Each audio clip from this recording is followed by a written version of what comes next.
নমস্কার বন্ধুরা, বন্দনা রান্নাঘরে আপনাদেরকে স্বাগত জানাই। আজকের recipe Kolkata style chicken biryani. সবথেকে সহজ পদ্ধতিতে এই চিকেন বিরিয়ানিটা আপনাদেরকে আমি বানিয়ে দেখাবো। আমার এই রেসিপিটা ফলো করে একদম পারফেক্ট কলকাতার রেস্টুরেন্ট স্টাইলে চিকেন বিরিয়ানি আপনারা বাড়িতে বানিয়ে ফেলতে পারবেন। এটা পুজো স্পেশাল রেসিপি। আমার চ্যানেলের অনেক বন্ধুই আমাকে রিকোয়েস্ট করেছিলেন যে একদম সহজ একটা চিকেন বিরিয়ানি রেসিপি শেয়ার করার জন্য। তো সেই কারণেই আজ আমি আপনাদের সাথে এই সহজ কলকাতা স্টাইলে চিকেন বিরিয়ানি রেসিপিটা শেয়ার করছি। তাহলে বন্ধুরা, আপনারা ভিডিওটা পুরোটা দেখতে থাকুন। আশা করছি আপনাদের সকলের রেসিপিটা খুবই ভালো লাগবে। আর আপনারা যদি আমার চ্যানেলে নতুন এসে থাকেন তাহলে আমার চ্যানেলটা সাবস্ক্রাইব করার জন্য অনুরোধ রইল। চিকেন বিরিয়ানি তৈরি করার জন্য আমি প্রথমে মাংসটাকে ম্যারিনেট করে নেব। আমি এইখানে নিয়েছি 600 গ্রাম চিকেনটাকে জল দিয়ে ভালো করে পরিষ্কার করে ধুয়ে নিয়েছি। এবার চিকেনের মধ্যে আমি দিয়ে দিলাম বড় চামচের 2 চামচ আদা বাটা আর বড় চামচের 1.5 চামচ রসুন বাটা। এরপর দিয়ে দিচ্ছি হাফ চামচের মতো গোলমরিচের গুঁড়ো আর এরপর দিলাম সামান্য পরিমাণ শাহি গরম মশলা। এবার দিয়ে দিচ্ছি বড় চামচের 1 চামচ লঙ্কার গুঁড়ো। আপনারা যতটা ঝাল খেতে পছন্দ করেন সেই অনুযায়ী দিয়ে দেবেন। এরপর আমি এর মধ্যে দিয়ে দিচ্ছি লবণ, আর লবণটা আমি এখানে স্বাদ অনুযায়ী দিয়েছি। এবার দিয়ে দিচ্ছি বড় চামচের 1 চামচ বিরিয়ানি মশলা। এই বিরিয়ানি মশলা তৈরির রেসিপিটা আমার চ্যানেলে দেওয়া আছে, লিঙ্কটা আমি ডেসক্রিপশান বক্সে দিয়ে রাখবো, আপনারা চাইলে দেখে নিতে পারবেন। এরপর আমি এর মধ্যে দিয়ে দিলাম 100 গ্রাম ফেটিয়ে রাখা টক দই। এবার এই সব কিছুকে আমি চিকেনের সাথে ভালো করে মাখিয়ে নিচ্ছি। দেখুন বন্ধুরা, এটা আমার মাখানো হয়ে গেছে। এবার চিকেনটাকে আমি ম্যারিনেট হতে রেখে দেব 1 ঘন্টার জন্য। আপনাদের কাছে সময় বেশি থাকলে 2 থেকে 3 ঘন্টাও ম্যারিনেট হতে রেখে দিতে পারবেন। চিকেনটাকে আমি সরিয়ে রেখে দিলাম। এরপর আমি এইখানে নিয়েছি 500 গ্রাম বিরিয়ানির বাসমতি চাল। এবার এই বাসমতি চালটাকে আমি জলে ভিজিয়ে রেখে দেব 1 ঘন্টার জন্য। আর চালটা অবশ্যই 1 ঘন্টা জলে ভিজিয়ে রাখতে হবে, এটা আপনারা মনে রাখবেন। এরপর দেখুন বন্ধুরা, আমি এইখানে নিয়েছি আলু। বড় সাইজের আলুকে মাঝখান থেকে কেটে 2টো ভাগে ভাগ করে নিয়েছি। এবার আলুর মধ্যে আমি দিয়ে দিলাম স্বাদ অনুযায়ী লবণ, আর এরপর দিয়ে দিচ্ছি সামান্য পরিমাণ yellow food colour. Yellow food colour দেওয়ার কারণে আলুগুলোর রং একদম দোকানের বিরিয়ানিতে যেমন আলুর রং হয় সেই রকমই হবে। এবার লবণ আর ইয়েলো ফুড কালারটা আলুর গায়ে ভালো করে মাখিয়ে নিলাম। এটা এখন আমার তৈরি। এবার আমি পেঁয়াজ বেরেস্তা তৈরি করব। তার জন্য গ্যাসের মধ্যে কড়া গরম হতে বসিয়ে দিয়েছিলাম। এবার কড়ার মধ্যে দিয়ে দিচ্ছি পরিমাণ মতো সাদা তেল। তেলটা ভালো মতো গরম হয়ে গেছে। এবার তেলের মধ্যে দিয়ে দিলাম কেটে রাখা পেঁয়াজটাকে এইরকম সরু সরু আর লম্বা করে কেটে আমি এইখানে দিয়েছি।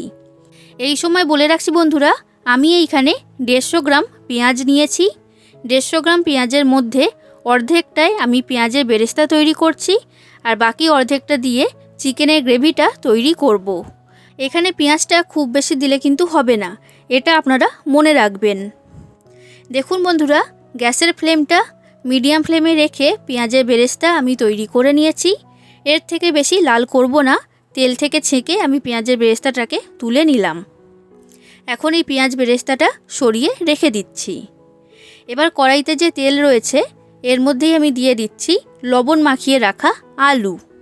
সব আলুগুলো আমি দিয়ে দিলাম। এবার গ্যাসের ফ্লেমটা লো থেকে মিডিয়াম ফ্লেমে রেখে 6 থেকে 7 মিনিট আলুটাকে ভেজে নিতে হবে। আর এইভাবে উল্টে পাল্টে দেবেন, তাহলে দেখবেন আলুটা সব দিক ভালো মতো ভাজা হবে। দেখুন বন্ধুরা, আলুটা আমার ভাজা হয়ে গেছে। এবার আমি তেলের মধ্যে থেকে আলুগুলোকে তুলে নিচ্ছি। এবার কড়ার মধ্যে যে তেল রয়েছে এই তেলের মধ্যে আমি দিয়ে দিলাম একটা তেজপাতা, ছোটো চামচের হাফ চামচের মতো গোটা জিরে, 4 থেকে 5টা ছোট এলাচ আর 4-5টা ছোট সাইজের দারচিনি, 5-6টা লবঙ্গ।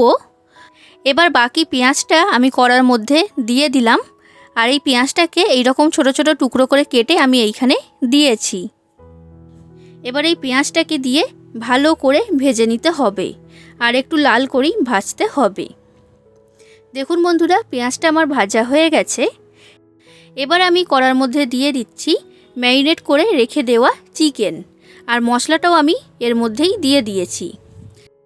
এবার গ্যাসের ফ্লেমটা মিডিয়াম থেকে হাই ফ্লেমে রেখে চিকেনটাকে আমি কষিয়ে নেব 7 থেকে 8 মিনিটের জন্য। যতক্ষণ না চিকেনের মধ্যে থেকে তেল বের হতে শুরু করবে ততক্ষণ চিকেনটাকে ভালো করে কষিয়ে নিতে হবে। এই সময়ের মধ্যেই আজকের নামের শাউট আউটগুলো আমি করে দিচ্ছি। তো আজকের প্রথম নাম হচ্ছে ইতি ঘোষ, উনি বলেছেন দারুণ লাগলো, থ্যাংক ইউ। এরপরের নাম হচ্ছে সুজিত মাকুর, উনি বলেছেন খুব ভালো লাগলো দিদি ভাই, থ্যাংক ইউ। এরপরের নাম চৈতালি, উনি বলেছেন খুব সুন্দর বানালে, খুব ভালো লাগলো, অবশ্যই ট্রাই করব। আপনি বাড়িতে তৈরি করবেন আর কেমন লেগেছে সেটা কমেন্ট করে অবশ্যই আমাকে জানাবেন, থ্যাংক ইউ।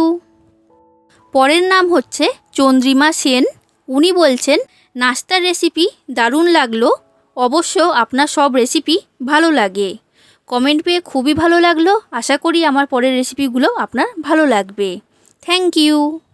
পরের নাম হচ্ছে বন্দনা, উনি বলেছেন তুমি খুব সুন্দর করে বুঝিয়ে বলো দিদি, দারুণ হয়েছে, thank you so much comment করার জন্য।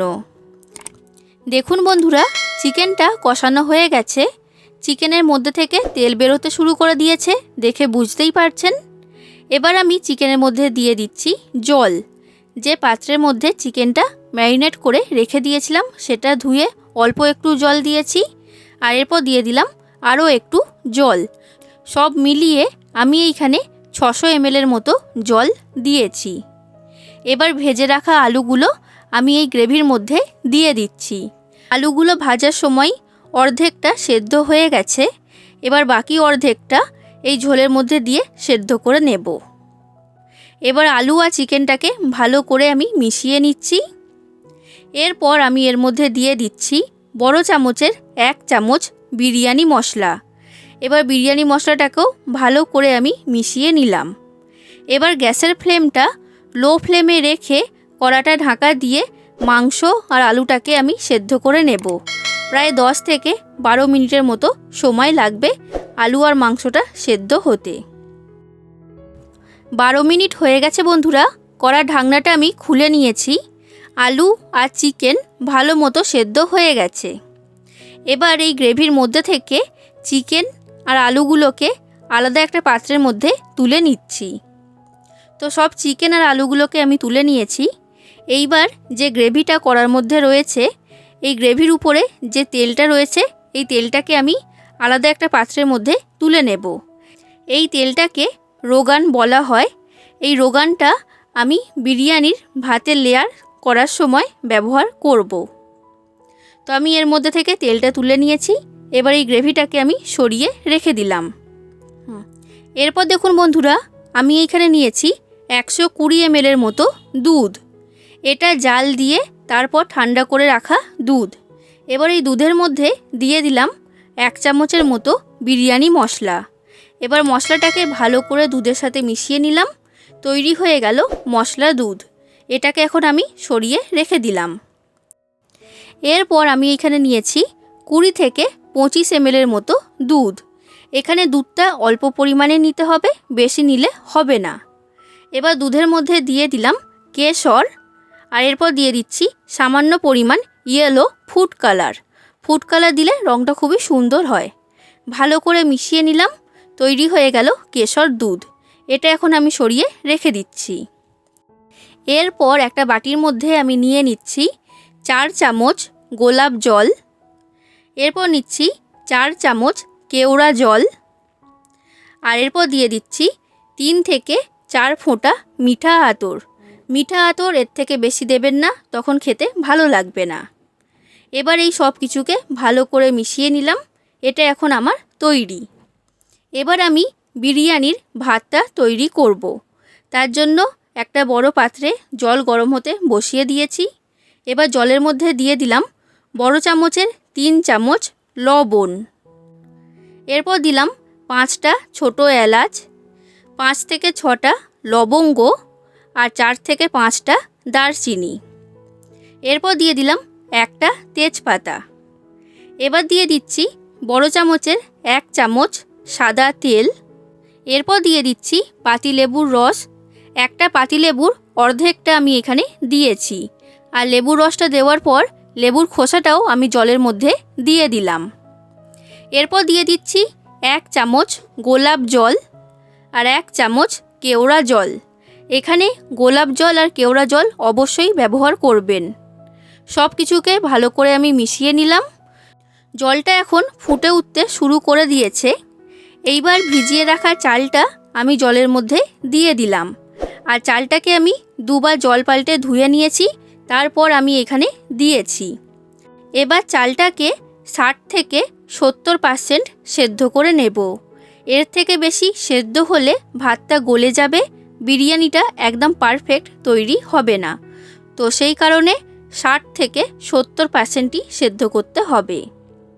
দেখুন বন্ধুরা, ভাতটা তৈরি করা হয়ে গেছে। 60 থেকে 70% আমি সেদ্ধ করেছি। এবার এটাকে আমি একটা ঝুড়ির মধ্যে তুলে নিচ্ছি। এর থেকে বেশি সেদ্ধ করলে বিরিয়ানির রাইসটা একদমই ঝরঝরে তৈরি হবে না, এটা কিন্তু আপনারা মনে রাখবেন। আমি একটা ঝুড়ির মধ্যে রাইসটাকে তুলে নিয়েছি। এর মধ্যে যে লেবুর খোসাটা দিয়েছিলাম সেটাকে আমি তুলে ফেলে দিয়েছি। এইবার বিরিয়ানিটা লেয়ার করে সাজিয়ে নেব। তার জন্য আমি এইখানে নিয়েছি একটা বড় সাইজের ডেচকি। আপনারা ডেচকির পরিবর্তে এখানে হাঁড়ি ব্যবহার করতে পারবেন। এবার ডেচকির মধ্যে দিয়ে দিলাম 2 চামচের মতো গাওয়া ঘি। এবার ঘিটাকে ভালো করে ডেচকির চারিদিকে লাগিয়ে নিচ্ছি। বন্ধুরা, আপনাদের যদি এই রেসিপিটা ভালো লাগে তাহলে অবশ্যই লাইক করে দেবেন, যতটা সম্ভব ততটা শেয়ার করে দেবেন, কমেন্ট করে জানাবেন কেমন লেগেছে রেসিপিটা, আর আমার চ্যানেলটাকে অবশ্যই সাবস্ক্রাইব করে দেবেন। এবার আমি ডেচকির মধ্যে দিয়ে দিচ্ছি আলু আর মাংস। একটা একটা করে ডেচকির মধ্যে সাজিয়ে দিতে হবে। দেখুন বন্ধুরা, আলু আর মাংসটা আমি সাজিয়ে দিয়েছি। এরপর আমি এখানে নিয়েছি 30 গ্রাম খোয়া ক্ষীর। খোয়া ক্ষীরটাকে গ্রেটারের সাহায্যে আমি গ্রেট করে নিয়েছি। এবার কিছুটা পরিমাণ খোয়া ক্ষীর এর মধ্যে আমি ছড়িয়ে দিলাম। আর বাকি খোয়া ক্ষীরটা আমি এখন সরিয়ে রাখছি, এটা আমার পরে কাজে লাগবে। এবার আমি এর মধ্যে দিয়ে দিচ্ছি তৈরি করে রাখা মশলা দুধ। সব মশলা দুধটা এখানে দেব না, কিছুটা পরিমাণ মশলা দুধ এর মধ্যে দিয়ে দিলাম। এরপর দিয়ে দিচ্ছি পেঁয়াজ বেরেস্তা। পেঁয়াজ বেরেস্তার অর্ধেকটা আমি এখানে দিয়েছি। এইবার মাংসের যে গ্রেভিটা ছিল সেই গ্রেভিটা আমি উপর থেকে দিয়ে দিলাম। আর আমি এইখানে সব গ্রেভিটাই দিয়ে দিয়েছি। এইবার কিছুটা পরিমাণ ভাত আমি উপরে দিয়ে একটা লেয়ার তৈরি করলাম। আর ভাতটাকে এইভাবে সমান করে চাড়িয়ে দিতে হবে। এবার ভাতের মধ্যে আমি দিয়ে দিচ্ছি কিছুটা পরিমাণ মশলা দুধ। এরপর দিয়ে দিচ্ছি কেশর ভেজানো দুধ। এটা সবটা দেবেন না, অর্ধেকটা এখানে দিতে হবে। এইবার গ্রেভির মধ্যে থেকে যে তেলটা তুলে রেখেছিলাম, যেটাকে রোগান বলা হয়, এই রোগানটা আমি এখানে অর্ধেকটা পরিমাণে ভাতের উপরে ছড়িয়ে দিলাম। এরপর দিয়ে দিচ্ছি গোলাপ জল, কেওড়া জল আর মিঠা আতরের যে মিশ্রণটা তৈরি করেছিলাম সেই মিশ্রণ। এটা সব দিকে ভালো করে ছড়িয়ে দিতে হবে। আর কিছুটা পরিমাণ মিশ্রণ আমি সরিয়ে রাখছি, এটা টপ লেয়ারে আমি দিয়ে দেব। এরপর দিয়ে দিচ্ছি পেঁয়াজ বেরেস্তা। সব পেঁয়াজ বেরেস্তাটাই আমি এখানে দিয়ে দিয়েছি। এরপর দিচ্ছি বড় চামচের 2 চামচ গাওয়া ঘি। আর এরপর দিয়ে দিচ্ছি খোয়া ক্ষীর। তো সব খোয়া ক্ষীরটাই আমি এখানে দিয়ে দিলাম। এরপর দিয়ে দিচ্ছি সামান্য পরিমাণ বিরিয়ানি মশলা। এবার আমি ফাইনাল লেয়ারটা তৈরি করব। তো বাকি যে ভাতটা রয়েছে সেটা আমি এর মধ্যে দিয়ে দিলাম। এবার ভাতের মধ্যে দিয়ে দিচ্ছি মশলা দুধ, সবটাই আমি এখানে দিয়ে দিয়েছি। এবার বাকি যে রোগানটা রয়েছে সবটাই আমি ভাতের উপরে ছড়িয়ে দিলাম। এরপর দিয়ে দিচ্ছি কেশর ভেজানো দুধ, এটাও আমি সবটা দিয়ে দিয়েছি। এরপর কেওড়া জল, গোলাপ জল আর মিঠা আতরের মিশ্রণটা এর মধ্যে আমি ছড়িয়ে দিলাম। আর সবটাই আমি এখানে দিয়ে দিয়েছি। আর উপর থেকে ছড়িয়ে দিচ্ছি সামান্য পরিমাণ বিরিয়ানি মশলা। এবার উপর থেকে আমি ছড়িয়ে দিচ্ছি 2 থেকে 3 চামচের মতো গাওয়া ঘি। বিরিয়ানির লেয়ার তৈরি করা হয়ে গেছে। এইবার পাত্রটা ঢাকা দিয়ে দিলাম। এবার বিরিয়ানিটাকে আমি দমে বসাবো। গ্যাসের মধ্যে একটা চাটু গরম হতে বসিয়ে দিয়েছিলাম। চাটুটা ভালো মতো গরম হয়ে গেছে। এবার এই ডেচকিটা আমি চাটুর মধ্যে বসিয়ে দিলাম। গ্যাসের ফ্লেমটা হাই ফ্লেমে রেখে 10 মিনিট বিরিয়ানিটাকে প্রথমে দম দিয়ে নিতে হবে। 10 মিনিট হয়ে যাবার পর গ্যাসের ফ্লেমটা কমিয়ে লো ফ্লেমে করে দিতে হবে। তারপর লো ফ্লেমে রেখে 20 মিনিট বিরিয়ানিটাকে দমে দেব। সব মিলিয়ে এখানে মোট 30 মিনিট বিরিয়ানিটাকে দমে দিতে হবে। আর একটা কথা বন্ধুরা, যে পাত্রের মধ্যে বিরিয়ানিটা দমে বসিয়েছেন তার উপরে একটা ভারী কিছু চাপিয়ে দেবেন। আমি এইখানে নোড়া দিয়েছি, আপনারা ভারী কিছু দিয়ে দেবেন, তাহলে দমটা ভালো মতো হবে। দেখুন বন্ধুরা, 30 মিনিট হয়ে গেছে, বিরিয়ানিটা আমি দম দিয়েছি। এবার গ্যাসের ফ্লেমটা আমি বন্ধ করে দিলাম। এখনই আমি ঢাকনাটা খুলব না, এইভাবেই আমি বিরিয়ানিটাকে বসিয়ে রেখে দেব আরও 10 থেকে 15 মিনিটের জন্য। দেখুন বন্ধুরা, 15 মিনিট পর আমি পাত্রের ঢাকনাটা খুলে নিলাম। তৈরি হয়ে গেল কলকাতা স্টাইল চিকেন বিরিয়ানি।